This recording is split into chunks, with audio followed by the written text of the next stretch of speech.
Assalamualaikum majikan, welcome lagi di Mr. Things ya. Ini episode part 3 berarti tentang PDD. Aja gila ya sampai part 3. Abisnya gimana enggak? Setiap gua scroll reels muncul beritanya PDD. Scroll TikTok muncul konspirasi baru. Buka DM sama email kalian dapatnya updatean terus nih. Ada aja gebrakannya. Lah apa kita jadinya nggak gatel nih mulutnya nih pengen terusin ke kalian. Semoga kalian nggak gumoh ya.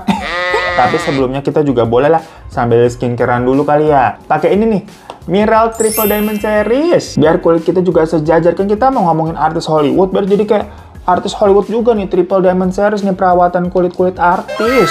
Ini beneran stok car itu, woy. Bentar nih. Tuh, kita pakai dulu ya, biar dari pemakaian pertama juga udah langsung kelihatan. Itu bisa buat mengembalikan kulit yang kusam. Terus bisa buat anti-aging juga. Jadinya tuh kayak langsung glowing gitu, gengs. Wanginya juga enak banget kayak wangi-wangi orang kaya. Tapi tenang aja ya, ini bukan kayak krim abal-abal yang kayak mengandung merkuri segala macam. Enggak, ini udah BPOM, lu cek aja, tenang aja, produknya Miral mah semuanya mah aman. Kita udah pakai bertahun-tahun. Walaupun yang Triple Diamond ini ya baru beberapa bulan ya, karena kan baru launching juga, tapi kelihatannya tuh langsung aduh ajaib banget nih. Dan mumpung masih ada lagi promo nih, buy one get one. Jadi ini kan harganya sebaringnya sepaket nih, krimnya sama krim moisturizernya sama serumnya ini tuh 100.000. Nah tapi kan lagi promo buy one get one, jadi kalian bisa dapat dua nih. Tapi ini udah habis nih, untungnya buy one get one. Jadi ini habis nih, kita masih ada stoknya lagi nih. Jadi 100.000 dapat dua, berarti satunya 50 ribuan doang. Udah gitu bisa ditambah lagi pakai voucher. Apa nggak tambah cuan kalau begitu, kata gue mah. Sebagus itu nih tuh. Langsung Nah, selain promo buy one get one, ada juga promo khusus buat para majikan. Karena katanya nih Miral nih mau bagi-bagi voucher belanja sama produk gratis. Bisa nggak? Syaratnya gampang banget lagi. Screenshot aja nih video ini nih, bentar. Kita pause dulu ya nih. Screenshot nih. 1, 2, 3. Dijepret tadi tuh, terus kirim aja ke chat adminnya Miral, WA. Bilang mau voucher sama produk gratis dong nih, jepretan fotonya udah nonton nih begitu. Langsung aja kalian teror tuh adminnya tuh, mumpung lagi baik mau bagi-bagi. Jadi gengs, di video yang part 2 kemarin kan kita sempat nginfo ini kalau PDD itu sedang menghadapi 11 laporan gugatan. Nah, update-nya nih ya, ada semacam kantor law firm atau kantor hukum begitu yang membuka pusat aduan untuk para korban-korban PDD nih, yang misalkan mau speak up, tapi mungkin takut gitu ya. Nah, kantor hukum itu akan menjaga privasi mereka. Dan semenjak hotline laporan itu dibuka, kantor hukum itu katanya mengaku sudah menerima lebih dari 3.200 laporan terkait ya pelecehan seksual yang dilakukan sama PDD, yang mana itu akumulasi ya yang terjadi dari tahun 90-an sampai saat ini, atau selama kurang lebih 3 dekade sepanjang karirnya PDD. Namun dari 3.200 laporan yang masuk itu, 120 diantaranya tuh memang dirasa kredibel untuk ditindaklanjuti. Maksudnya ya, walaupun tadi awalnya kita menemukan angka yang banyak banget 3.200, itu kan nggak menutup kemungkinan karena kasus ini memang lagi booming parah. Ya pasti ada aja lah orang-orang yang kayak cuman ngaku-ngaku atau caper doang, yang ikut-ikutan lah. Padahal dia nggak punya bukti sama sekali. Makanya tugas dari kantor hukum itu tuh buat menyaring lagi, mana nih sekiranya bener-bener legit, atau mana orang-orang yang asbun doang. Kayak mantan lu suka bohong. Nah dari situ mereka dapat nih 120 orang yang memang dirasa legit laporannya. Baru kemudian 120 laporan tadi itulah yang diterusin ke pengadilan tinggi US. Yang mana ternyata korbannya seimbang, gengs. Jadi dari 120 tuh 60 cewek kak, 60 cewek kak. Maksudnya 60 cowok, 60 cewek. Bisa begitu ya? Dan yang bikin geger nggak ada lah ya. Dari 120 orang tadi itu, diantaranya sewaktu mereka mengalami kejadiannya, itu ada 25 anak-anak di bawah umur. Jadi dari 120, 25-nya ini tuh anak-anak. Yang waktu itu rentang usianya antara 14 sampai 16 tahun. Bahkan ada satu orang yang paling muda, yaitu umur 9 tahun. Aja gila nggak tuh makanya? Ya mana kebanyakan kasusnya itu tuh terjadi di mana para korban ini tuh lagi ngikutin audisi menjadi penyanyi di label musiknya Bad Boy Records milik P. Diddy. Nah, pelecehan-pelecehan yang dialami itu biasanya nih dilakukan setelah memang orang tua si anak semacam dijanjiin. Kalau nih anak nih katanya berpotensi bakal diorbitin juga jadi artis. Makanya karena itu si anak nih katanya akan diberikan pelatihan secara langsung 4 mata sama P. Diddy gitu loh. Dibimbing langsung oleh tangannya P. Diddy. Jadi orang tuanya udah nggak perlu nungguin lagi. Macam kayak dimasukin ke asrama pelatihan gitulah. Ya orang tua mereka pada saat itu nggak ngira macam-macam. Apalagi nama P. Diddy kan sangatlah besar ya. Kayak udah kita jelasin di video-video sebelumnya. Jadi namanya nih anaknya bakal digembleng, diajarin di tangan yang orang dirasa tepat tuh, apalagi ya di rumahnya P. Diddy langsung yang semewah itu. Para orang tua ini ngelepasin anak mereka dengan senang hati. Tapi ternyata disitulah menurut pengakuan para korban, pelecehan itu terjadi. Yang mana hal seperti ini tuh juga diduga terjadi sama Rihanna. Ya lagi-lagi udah kita ceritain di video kemarin ya. Jadi dia kan diantar tuh pas dia masih kecil sama bapaknya ke rumahnya si P. Diddy, terus ditinggal kan. Nah di saat itulah si Rihanna ini diduga dilecehkan. Atau Justin Bieber yang juga diduga dilecehkan waktu pas kecil. Yang awal-awal dia mau diorbitin mau jadi artis sama Usher. Ya soalnya Usher itu sendiri kan artis bentukan dari P. Diddy juga. Nah tapi yang baru ini nih yang lagi jadi omongan sekarang itu adalah Jaden Smith, gengs. Anak dari Will Smith yang dulunya jadi pemeran utamanya Karate Kid, tau nggak? Nah, Jaden ini diduga menjadi korbannya P. Diddy juga. Pokoknya 11-12 sama Justin Bieber, gengs. Makanya, sampai akhirnya mereka besar, Jaden sama Justin itu tuh bener-bener terlihat akrab banget sahabatannya sampai sedekat itu, sampai cium-ciuman, gengs. Entah ini tuh penyimpangan karena trauma masa lalu ya, atau karena mereka berdua nih memang sama-sama pernah ngerasa jadi korban, makanya jadi sedekat itu. Ya, semua ini kan masih spekulasi-spekulasi dari netizen yang melihat hubungan mereka berdua nih antara Justin sama si Jaden. Cuma ya kalau menurut gua ya, di luar kasus ini pun mereka sewaktu kecil kan memang pernah duet bareng nyanyi Never Say Never tuh. Jadi memang sahabatan dari lama aja mungkin. Dan karena udah sedekat itu, di luar budayanya kayak yang nggak malu cowok sama cowok, misalkan pelukan atau sampai cium-ciuman. Mungkin dirasa normal atau enggak ya? Makanya menurut kalian gimana, komen di bawah deh. Pokoknya di luar sana nih, berita soal Jaden ini yang menjadi salah satu korban P. Diddy itu lagi naik banget dibahas di media-media atau acara-acara gosip sana. Soalnya waktu itu juga ada sempat nih postingan dari seorang anonim yang mengatakan kalau Jaden itu pernah kayak ngomong ya, mengeluarkan sebuah statement kalau dia dipaksa ayahnya, ya which is Will Smith, untuk melakukan aktivitas dengan pria lain di acara partinya P. Diddy. Ya by the way, buat kalian yang nggak tahu Will Smith siapa, itu tuh aktor terkenal, gengs, yang memang merupakan sahabatnya P. Diddy, dimana di setiap acara freak off partinya ya si Will Smith itu terlihat terus tuh selalu ada. Jadi adanya statement yang keluar dari Jaden seperti itu kan, publik langsung merasa apa ya, kasihan dengan Jaden dan geram dengan Will Smith. Namun ingat ya, yang membuat cerita tadi itu masih anonim atau belum bisa dibuktikan kebenarannya. Walaupun netizen kebanyakan mempercayai hal itu dan ramai-ramai jadinya menyerang Will Smith. Jadi sekarang tuh Will Smith posisinya lagi dibully juga sama warga sana, gengs. Perihal ini tuh semacam apa ya? Kayak gila banget lu, tega banget lu jadi bapak. Apalagi Will Smith belum lama juga pernah tersandung apa ya, beberapa kasus kekerasan segala macam. Kayak waktu itu ada yang heboh, dia mukul orang di atas panggung. Ya orang-orang tuh ternyata baru tahu kalau Will Smith itu tidak sebaik di kamera, alias di belakangnya tuh temperamental. 11-12 sama si P. Diddy kan juga terlihat di CCTV, yang dia mukulin mantan pacarnya tuh kayak si Ventura kan sadis banget. Namun kalau diperlihatkan di depan kamera kan beda image ya. Ya pokoknya karena lagi naik banget nih berita tentang Jaden. Biasalah, hal yang paling serem itu kan adalah bukti digital ya, gengs ya. Tersebar deh tuh video lama dari Jaden sama Will Smith yang waktu ada acara di Thailand gitu tahun 2013. Dimana kali itu Will Smith sama Jaden ceritanya lagi promo film After Earth yang memang mereka bintangi. Pas lagi proses interview di depan kamera tuh, si Will Smith ini kan ditanyain sama hostnya ya, kayak sedekat apa nih kalian? Yang kemudian si Will Smith itu ngasih tunjuk dengan memaksa mencium bibirnya Jaden. Di situ Jaden udah terlihat berusaha menghindar, tapi akhirnya tetap dicium juga. Ya waktu tahun itu, atau 2013 ya, orang-orang yang menonton tayangan tersebut semacam kayak, ih lucu banget sih, konyolnya ini bapak sama anak. Dan pasti mikirnya kayak kita tadi tuh, budaya luar mungkin memang begitu. Namanya orang tua sama anak mah sah-sah aja sedekat itu sampai ciuman. Ya mungkin untuk menyatakan perasaan cinta gitu ya. Namun ketika ada berita tentang P. Diddy yang melibatkan Jaden, tentunya orang-orang jadi melihat tayangan tadi udah nggak sama lagi. Apalagi kan dikatakan juga Jaden pernah bilang kalau ayahnya itu suka nyoba maksa meluk dia sama mencium bibir dia pas memang lagi di rumah. Makanya tayangan tadi yang awalnya terlihat so sweet langsung berubah jadi kita mikirnya jadi creepy gitu loh dari komen netizen-netizen kita baca juga. Nah, tapi menurut kalian tuh gimana? Apakah masih terlihat wajar-wajar aja atau enggak? Komen di bawah. Selain si Will Smith yang memang merupakan bestie-nya P. Diddy ya, ikut keseret-seret jatuhnya dalam hal kasus apa ini jatuhnya? Penyimpangan seksual. Ada nama lainnya itu pebasket LeBron James, gengs. Kalau kalian anak basket pasti tahu LeBron deh, dia atlet yang famous banget tuh jatuhnya. Nah, ini 11-12 sama Will Smith. LeBron itu kan juga diketahui bestie-nya P. Diddy dari sebelum kasus ini mencuat udah lama ya. Yang waktu itu orang-orang ngeliatnya juga biasa aja, namanya atlet yang udah kelasan seleb jatuhnya ya, macam kayak Cristiano Ronaldo, tapi kan kalau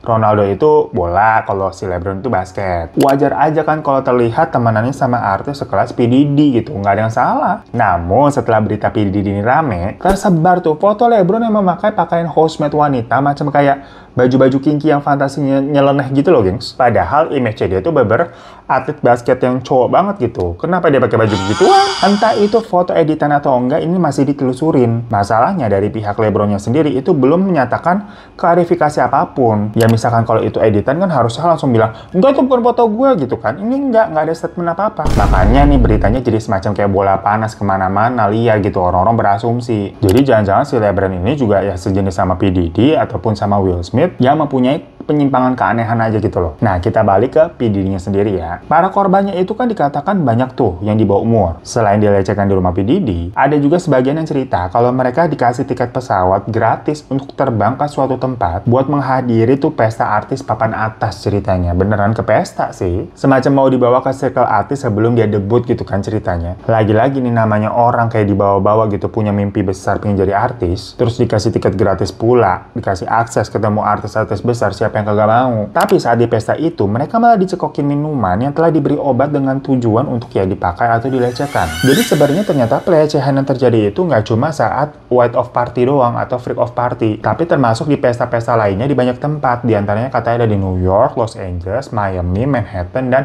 Hamptons. Cuma modusnya sama semua ya, mau di party manapun yang dihadiri sama P. Diddy. Dimana di sana P. Diddy akan membius mereka dengan obat penenang kuda gitu. Iya, lu nggak salah dengar, bayangin. Obat buat kuda dimasukin ke badan lu gitu lewat minuman. Apa kabar dunia? Jadi berita yang lagi santai beredar tuh, ternyata jenis obat yang dipakai tadi tuh yaitu penenang kuda lagi kuda. Karena pengakuan dari korban itu merasanya mereka lupa, nggak ingat sama sekali apa yang telah terjadi setelah mereka minum-minum di pesta tersebut. Jadi habis minum-minum udah hilang ingatannya. Bangun-bangun udah ada di kasur dengan orang asing kan. Makanya mungkin karena penasaran, apakah semua yang dia perbuat itu hanya kehilafan karena mungkin mabuk, atau memang ada yang memasukkan obat, karena kalau mabuk kok gue nggak inget sama sekali gitu loh. Nah, beberapa dari korban itu sempat menjalankan tes urin nih setelahnya. Ya hasilnya, urin mereka itu mengandung silazin, gengs. Yaitu kandungan yang biasa dipakai buat penenang kuda atau penenang hewan. Nah, fun fact-nya lagi nih, ternyata kandungan silazin ini memang sudah menjadi isu dunia, khususnya di Amerika sama di Eropa, di mana orang-orang di sana semacam adiksi sama zat ini. Dalam artian, ternyata ya banyak orang-orang gila yang sengaja kayak pakai silazin nih untuk memberikan efek biar mereka ini merasa nge-fly. Jadi semacam drugs, tapi ini tuh bisa dibeli bebas kan, karena ini sebenarnya buat hewan, bukan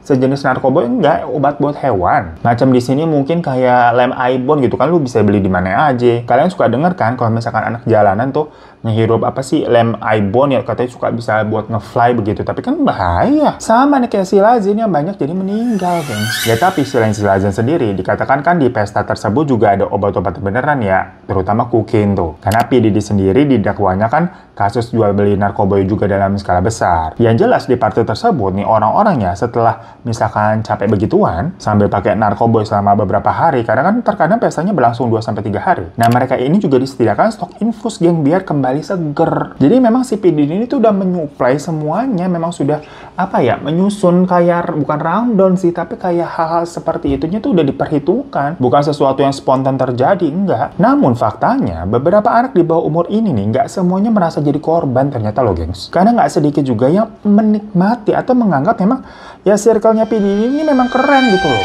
Intinya mah namanya orang gila kan ada circle-nya, nyambung, mungkin emang cocok. Nah, salah satunya lagi diomongin nih adalah keluarga Kardashian, gengs. Wah, ini nggak kalah rame beritanya. Sampai-sampai nih saking ramenya, keluarga Kardashian itu lagi nyewa lawyer buat ngatasi nih berita ini. Kita di sini nggak usah jelasin ya siapa itu keluarga Kardashian ya. Gua anggap kalian udah pada tahu lah, googling aja dah. Jadi ibu mereka nih, Kris Jenner, itu kan memang terkenal dekat banget dengan P. Diddy dari dulu. Dan konspirasi yang beredar, Kris ini katanya menjual anak-anaknya ke P. Diddy untuk ya bisa diorbitkan. Persis seperti konspirasinya Rihanna kemarin. Dimana dulu nih, di salah satu episode Keeping Up with Kardashian yang jadul banget tapi episodenya tuh udah lama banget ya awal-awal, Kourtney yang merupakan anak pertama itu ceritanya sempat nanya ke adiknya Khloe, kayak, kamu akhir pekan ini kemana? Dijawab, sama temen, ada Diddy, Quincy, Justin Bieber, French Montana, si ini gitu loh, banyak pokoknya. Dan di situ si Khloe juga ngomongnya dengan happy. So who was with you this weekend?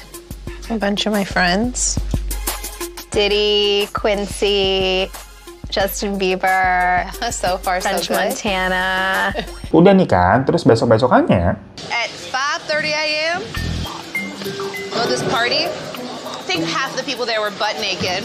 You would have loved it. Iya, semalam aku party sampai pagi. Dan sebagian dari tamu-tamu di sana semuanya telanjang. Aku yakin kalian akan menyukainya juga. Nah, lagi-lagi waktu netizen nonton zaman dulu nih, itu kan udah tahun jebot banget. Dipikirnya cuma omongan ngasal aja mungkin, yang nggak ada yang suzon sama sekali. Cuma, ya ini lagi-lagi pas kasusnya si P. Diddy naik, langsung lah tahu sendiri kalian netizen nih jago banget ngorek-ngorek jejak digital. Ditonton lagi tuh episodenya yang tadi Khloe bilang ke party sama P. Diddy, Justin Bieber, French Montana, ini ono gitu kan. Terus besokannya dia bilang party semalam tuh seru, semua pada telanjang. Ya langsung orang pada berspekulasi kalau party yang dihadiri sama Khloe itu ya macam freak off party yang udah di atas jam 12 tuh punyanya P. Diddy, kan jadi liar banget pestanya. Dan di situ si Khloe ceritanya tampak seneng gitu, enjoy, bukannya kayak trauma atau kaget atau gimana. Dikepoin lagi nih sama netizen nih. Gimana ternyata si Khloe itu emang udah sering ngintilin si P. Diddy tour. Dari zaman si Khloe masih 16 tahun. Ini 16 tahun masih di bawah umur loh. Yang padahal si Khloe ini kan bukan penyanyi ya, ataupun dancernya si P. Diddy. Jadi konteksnya ngapain si Khloe ikut tour P. Diddy yang nyanyi-nyanyi kemana-mana gitu, ngapain? Omnya bukan, saudara bukan. Makanya netizen tuh lagi pada gencar mengkait-kaitkan kalau ibunya, Kris Jenner nih, itu memang menjual anaknya ke P. Diddy supaya bisa mendapatkan ketenaran di dunia entertain. Karena ya pada masa itu P. Diddy ini adalah salah satu orang yang bisa dibilang apa ya, punya kuasa atau punya jalan untuk membuat seseorang bisa masuk dan sukses di industri Hollywood gitu loh. Jadi makin seru ya. Kita lanjut deh. Ini ada beberapa artis yang sebenarnya dikatakan pernah mau membongkar tipis-tipis atau memberikan info-info yang tersirat dalam lagu-lagu atau video klip mereka. Kalau di video-video sebelumnya kita kan udah membahas ada itu namanya rapper Eminem dengan lagunya berjudul Fool. Dimana di sana dia tuh seperti memberikan clue dalam liriknya kalau P. Diddy itu adalah seorang rapper, bukan rapper penyanyi ya, tapi rapper pemerkaos. Mungkin kan ada yang komen harusnya kan katanya itu rapis ya, bukan rapper kalau mau mengibaratkan pemerkaos gitu. Ya memang ini adalah permainan kata-kata namanya dalam nge-rap gitu kan, kadang suka nggak baku lah. Terus ada juga tuh artis Rihanna dengan lagunya Anti dari album Anti juga tuh, yang merupakan album terakhir dia tuh sebelum pensiun jadi penyanyi. Ya sekarang kan dia udah jadi bilioner ya dengan produk makeup Fenty Beauty-nya itu yang malah lebih sukses. Tapi singkat aja nih kita ceritain. Jadi dalam cover album dan di video klipnya itu ada sosok anak kecil dengan mahkota yang dipercaya itu adalah simbolis dirinya sendiri atau ya Rihanna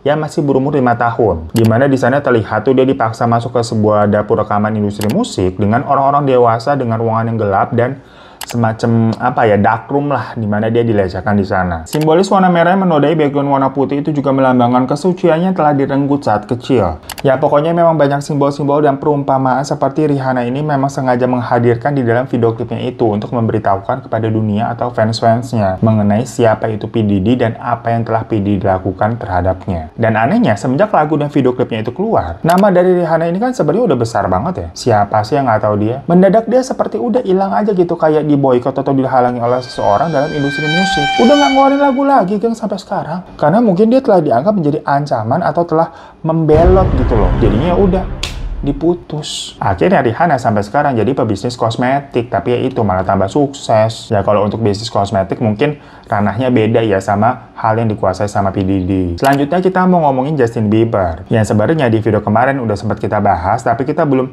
ngebedah lagunya lebih lanjut nih. Nanti juga ada Katy Perry, gengs. Tapi kita ke Justin Bieber dulu ya. Karena tadi kan kita di awal udah ngomongin kedekatannya dengan Jaden Smith yang sama-sama mereka berdua ini dipercaya adalah korban dari P. Diddy sewaktu kecil. Jadi dalam video klip Yummy itu banyak banget makna visual dan lirik yang sangat menggambarkan kalau lagu itu memang adalah mengenai dirinya yang mendapatkan pelecehan sewaktu kecil. Karena hal itu ternyata juga memang sudah dikonfirmasi sendiri oleh Justin waktu dia lagi diwawancarai oleh Ellen, salah satu host talk show terpopuler lah. Kalau di Indonesia nih macam Dorce, show begitu.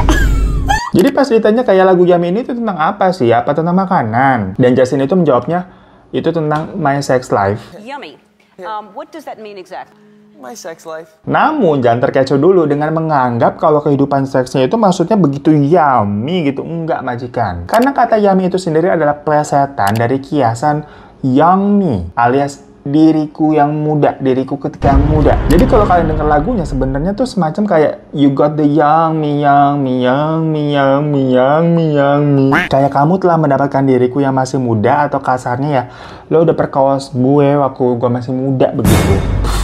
Yang mana dalam video klipnya itu tuh diperlihatkan sebuah acara pesta makan malam gitulah. Dan tamu-tamu yang dihadiri itu kebanyakan adalah orang-orang yang sudah berumur. Ada juga yang udah tua-tua, dan semuanya itu mereka nih memakan dessert yang manis-manis. Dan setelah dessert itu habis, terlihat di piring mereka itu terpampang foto Justin Bieber sewaktu dia masih kecil. Yang mana hal itu adalah semacam perumpamaan kalau Justin kecil ini tuh dimakan atau dinikmati sama para orang tua ini, gengs, dalam jamuan pesta besar sebagai dessert yang manis karena masih muda gitu ya, masih manis. Lalu di sana juga ada adegan sebuah hidangan roti sandwich yang hanya berisi buah cherry. Di mana buah cherry itu sendiri diasosiasikan sebagai gambaran anak di bawah umur. Ya semacam istilah still like cherry blossom gitulah. Yang mana cherry-nya itu tuh diapit oleh roti alias orang dewasa. Kalian ngerti lah maksudnya. Ini ada cherry anak di bawah umur diapit sama orang dewasa. Lalu dalam awal video klipnya itu, Justin terlihat masuk dari area kitchen atau area dapur, bukan dari pintu utama, gengs. Yang mana hal itu tuh diibaratkan kalau Justin ini tuh memang dihadirkan di pesta itu tuh sebagai hidangan utama. Jadi dia disediakan dari dapur, bukan dari pintu utama atau sebagai tamu biasa. Terus ada scene juga di mana semuanya tuh tiba-tiba menjadi putih dengan dancer-dancer dan Justin juga yang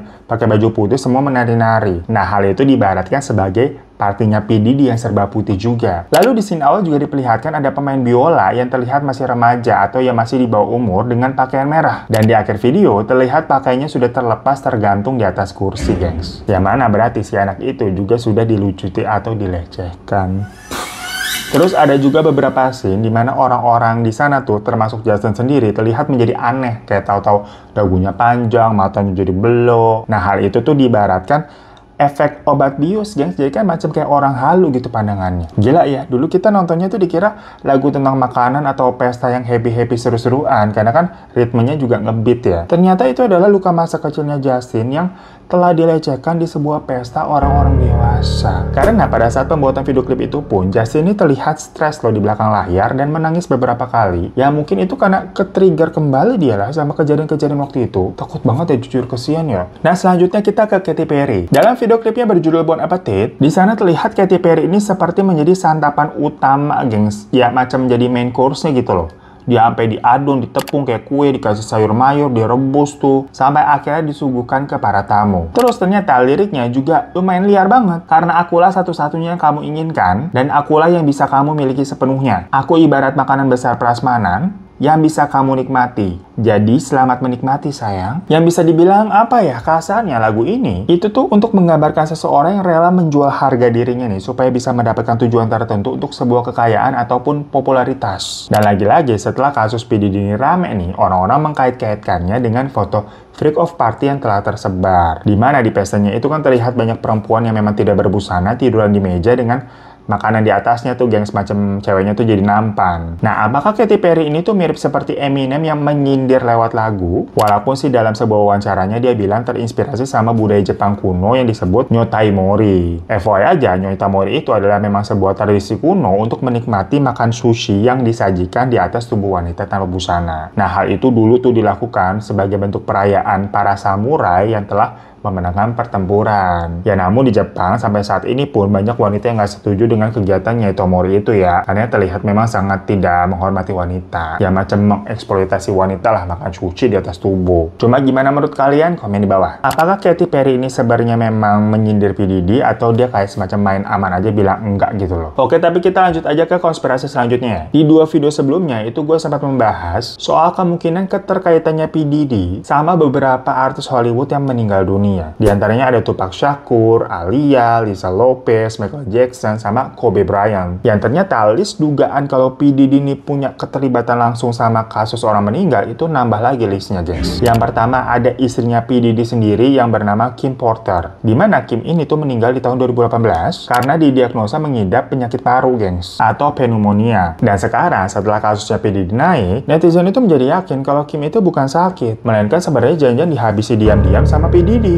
Karena Kim ini sempat mau membongkar semua kejahatannya P. Diddy, semacam kayak kasusnya Casey Ventura loh, yang memang menjadi pencetus kasusnya P. Diddy. Bedanya kalau Casey ini kan masih pacaran, masih mantan. Nah, kalau Kim ini kan udah istri ya. Dia itu mau minta cerai dan membeberkan kegiatannya atau kejahatan-kejahatannya P. Diddy, tapi langsung dibungkam. Lalu kedua ada artis Aaron Carter juga yang lagi rame, gengs. Buat kalian yang nggak tahu Aaron Carter tuh siapa ya, itu tuh kayak Justin Bieber-nya di tahun 90-an. Dari yang dia waktu itu masih kinyis-kinyis sampai tubuh remaja tuh ganteng digandrungi cici pada masanya. Dia itu adalah adik dari Nick Carter, anggota Backstreet Boys. Ya ampun, lawas bener ya. Ya intinya kalau yang pada nggak tahu itu artis top pada eranya lah. Namun di tahun 2022 kemarin ada sebuah berita mengejutkan di mana dia ditemukan tidak bernyawa di dalam bathtub rumahnya. Yang diduga kuat yaitu depresi hingga mengakhiri hidupnya seperti itu. Karena sebelum kejadian itu dia memang telah mengkonsumsi beberapa obat untuk menstabilkan mentalnya, gengs. Nah, lagi dan lagi nih ya, setelah kasusnya P. Diddy naik, netizen meyakini kalau Aaron Carter itu juga salah satu korban dari P. Diddy di masa kecilnya. Karena dulunya dia juga memang terkenal dekat dengan P. Diddy. Persis kayak Justin Bieber, gengs. Yang dimana Justin itu kan sempat sampai mengenal dunia narkoboy dan jadi pecandu ya. Persis si Aaron juga begitu. Untungnya tapi kalau Justin ini bisa sembuh perlahan dari ketergantungan obatnya. Tapi nggak dengan si Aaron yang sampai kurus banget terakhir kali itu, gengs. Pokoknya Aaron Carter itu beber 11-12 ya sama si Justin Bieber nih. Maksudnya dari segi karirnya gitu ya, penyanyi gitu kan, dari